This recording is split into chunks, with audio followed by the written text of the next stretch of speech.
Esa es la parte de Príncipe, también de ethic.es, de ahora, del 13 de octubre del año en curso, hacia una nueva ética del trabajo. El futuro del trabajo está caracterizado por las nuevas tecnologías y la robótica, pero sobre todo por la posibilidad cada vez más palpable de poder dedicar menos horas de nuestras vidas a las tareas productivas. Entonces, ante esto, ¿podremos por fin disfrutar del simple hecho de vivir?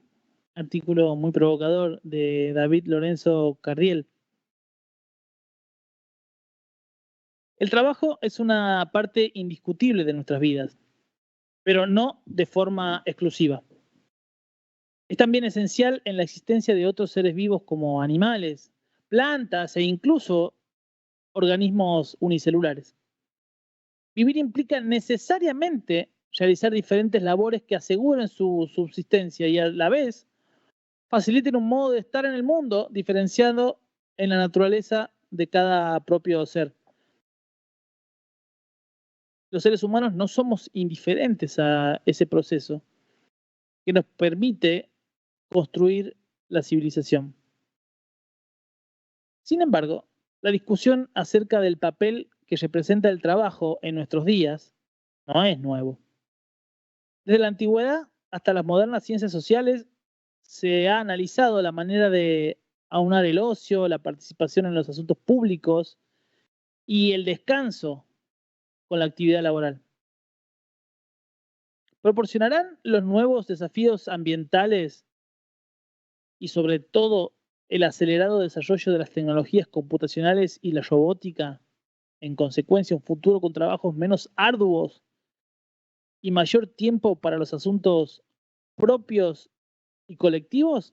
Nosotros estamos casi tomados por la cultura del trabajo en nuestra Latinoamérica o asociar al trabajo arduo, sacrificado la mayoría de las veces a los progresos. Siempre creemos que el progreso va de la mano de un sacrificio que muchas veces es doloroso y que implica grandes renunciamientos en nuestra vida familiar, individual, íntima y a veces hasta social. Incluso este sesgo nos lleva a pensar que cuanto más trabajemos o más dinero acumulemos o más cosas podamos adquirir en términos materiales, nuestro trabajo se va a ver dignificado. Es decir, nos dignificamos en base ya no al trabajo, ni siquiera al sacrificio, repito, muchas veces doloroso, que se siente en el cuerpo, a expensas incluso de disminuir nuestro tiempo y no solo nuestra calidad de vida. A eso hemos llegado, de la cultura del trabajo de nuestros abuelos, al sacrificio, no solo de las imposiciones morales y éticas de las cuales ya harto hemos hablado en este espacio, sino también laborales, de los renunciamientos, pasando de eso al materialismo que da lugar y que reemplaza definitivamente a lo más importante que nos afecta en nuestra vida, que es el tiempo. Y al constituir el materialismo, lo tangible, para ver qué tanto realizado nos podemos sentir en nuestra vida, el tiempo se va tornando efímero. Y aquello que podamos conseguir es lo que realmente nos termina dignificando. Y entonces no es el trabajo. De hecho, la frustración o las frustraciones se miden en tanto y en cuanto uno no pueda, a partir del sacrificio del trabajo, llegar a determinado estatus o tener determinadas cosas o vivir bajo determinadas condiciones. Así hemos pervertido incluso el sesgo cognitivo, la idea cognitiva distorsiva en la actualidad del sacrificio para el trabajo. No basta solo con trabajar, además el trabajo tiene que doler, nos enseñaban nuestros abuelos. En vez de transformar ese concepto en algo más armónico, en algo más placentero, en algo más llevadero, hemos puesto al materialismo como elemento tangible en desmedro del tiempo que nos lleva a aquel sacrificio. O sea, hemos empeorado, hemos involucionado, a punto de que perdemos no solo calidad de vida, sino también tiempo de vida, en razón de lo que denominamos trabajo. Y además, En base a eso nos construimos distintas necesidades. Esto lo necesito hacer sí o sí. Esto tiene que ser ahora y no va a ser después. Si no es ahora, nunca. Si no es ahora, ¿cuándo lo voy a hacer? Y siguen las distorsiones y sesgos cognitivos. Es impresionante. Nosotros nos lo imponemos de esa manera. Tengo que trabajar hasta tarde. Tengo que desarrollar tal maestría o tal doctorado. Tengo que agradecer que trabajo de lo que me gusta, pues más del 80% de la población no trabaja de lo que le gusta. El ocio no es una necesidad. Todos sabemos de la neurociencia que el divague y el tiempo de ocio es necesario para el fortalecimiento y el desarrollo de nuestro cerebro. Desde tempranas edades, de manera más crítica, pero en realidad en todas las edades de la vida, en donde, entre otras cosas, el reposo y el divague como proceso activo incluso, que todos sabemos que lo es, altamente necesarios. En desmedro de todo eso, vamos al dinamismo obsoleto, artificial, cotidiano y, ¿por qué no, mecanizado del trabajo? Tengo la suerte de tener trabajo. Tengo la suerte de trabajar de lo que me gusta. Argumentos necesarios, válidos, pero claramente no suficientes cuando van a desmedro del tiempo de ocio y del reforzamiento de los proyectos subjetivos, íntimos, individuales y colectivos en términos filiales, por ejemplo. ¿Cuánto tiempo dejamos de ver a nuestras familias? ¿O cuánto tiempo dejamos de ver a nuestros amigos? Las amistades que perdemos. Cuestión del trabajo, de sostener cierto estatus profesional o social o laboral o económico. ¿Cuán poco nos cuestionamos esta circunstancia? En ese contexto, ¿qué es el trabajo? ¿O en qué se ha transformado el trabajo en nuestras vidas? Y la otra pregunta es ¿por qué? ¿En qué momento nos hemos permitido esa circunstancia? ¿Qué pasó? ¿Qué nos pasó? ¿Qué nos pasó por la cabeza? Que en determinada instancia de la vida uno se encuentra sin amigos, o con pocos amigos, o con poco tiempo para los amigos, sin familia, o con poco tiempo para la familia. ¿En qué momento no le damos lugar a aquello que nos fortalece como sujetos para mecanizarnos en algo artificial que se construye socialmente como el trabajo? Nadie cuestiona que trabajemos. ¿Qué trabajador que es? Trabaja hasta tarde. Entonces, claro, esas premisas, distorsiones cognitivas, terminan empaquetando aquel proceso de superficialización de lo que realmente necesitamos, a expensas del, por lo menos está trabajando. La argumentación se completa con ese sesgo cognitivo. Está trabajando. Es un trabajador. Casi como un valor, repito, pervertido, tomado de nuestros abuelos, en el caso de nuestras culturas. Lo que trabaja ese tipo, o lo que no trabaja ese sujeto. Y lo más importante, se disipa en esa mecanización, repito, superficial, y que probablemente sea el argumento por el cual cada vez nos sentimos más solos. Dice el artículo de ethic.es, repito, de David Lorenzo Carriel, que hay una época de cambio que también es laboral. Tal vez la pandemia nos haya ayudado a cuestionarnos esto. Una de las principales consecuencias, en la opinión de la mayoría de los expertos, que deberá ir de la mano de cualquier cambio en la economía, es la reforma del estado del trabajo. Es decir, la necesidad de reducir el uso de denominados y determinados materiales, como el plástico y otros derivados del petróleo, el abandono progresivo del uso de combustibles fósiles y las consecuencias de una mayor demanda de energía, van a obligar a cambiar la implicación de los trabajadores en su actividad laboral. No hará falta intervenir tantas horas de trabajo diarias, ni una presencia de tantos días en el puesto de trabajo para mantener o incluso aumentar el rendimiento y la productividad. Todo lo contrario a lo que venimos acostumbrados. En esta línea se dirigen las propuestas como la reducción de la jornada laboral a un total, por lo menos y para empezar, de 4 días. De hecho, tras las aparentes conclusiones de éxito de estas propuestas en países como Islandia, algunas empresas y estados ya han comenzado a trazar sus planes para ir aplicando esta nueva medida por sectores, por lo menos. Una estrategia que, para que no implique un deterioro en la calidad de vida de los ciudadanos, necesita ir acompasada desde el primer momento con una legislación que impida reducciones salariales, con una legislación que impida reducciones salariales ante reducciones de horas y días de trabajo. Lo está diciendo el mundo científico, no lo está diciendo la patria sindical,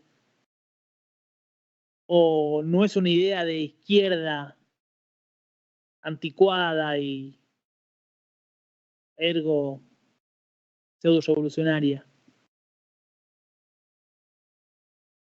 Esta circunstancia necesita ir acompasada desde el primer momento por una legislación que impide reducciones salariales que debiliten no solo la economía individual y familiar, sino la común, con una consiguiente reducción drástica de impuestos que debilitarían los estados del bienestar, todavía vigentes e imprescindibles para garantizar un nivel de vida adecuado para todos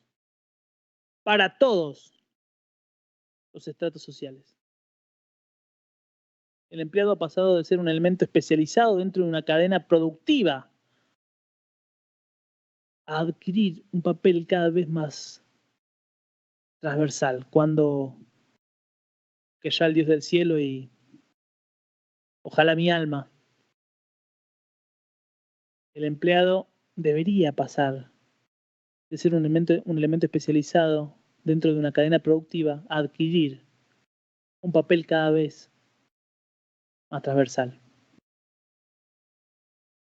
Uno de los factores esenciales en esta nueva organización laboral es el papel del trabajador,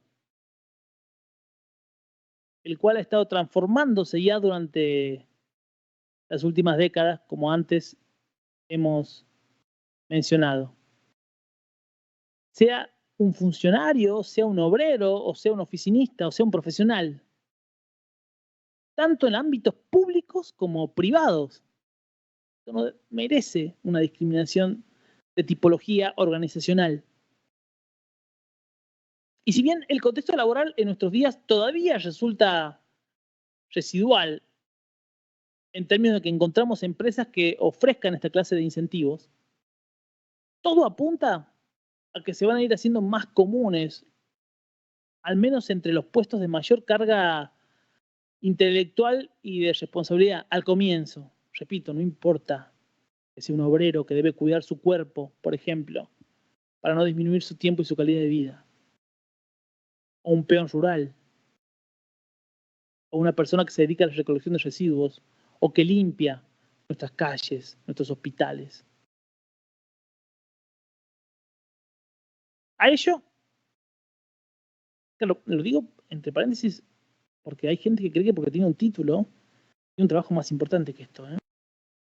Y las responsabilidades deberían ir en base a las incumbencias de cada trabajo y no necesariamente tienen que ser un punto de anclaje de remuneración. Más responsabilidad no necesariamente implica mayor remuneración. O por lo menos deberíamos poner en tensión este concepto. Y definir qué es responsabilidad, ¿no? Perdón, redefinir qué es responsabilidad. Y a ello de sumarse que junto con la, perdónenme que me cuelgue en esto, pero digo esto, tensiona tanto el mantenimiento del status quo que nadie lo podría plantear de esa manera.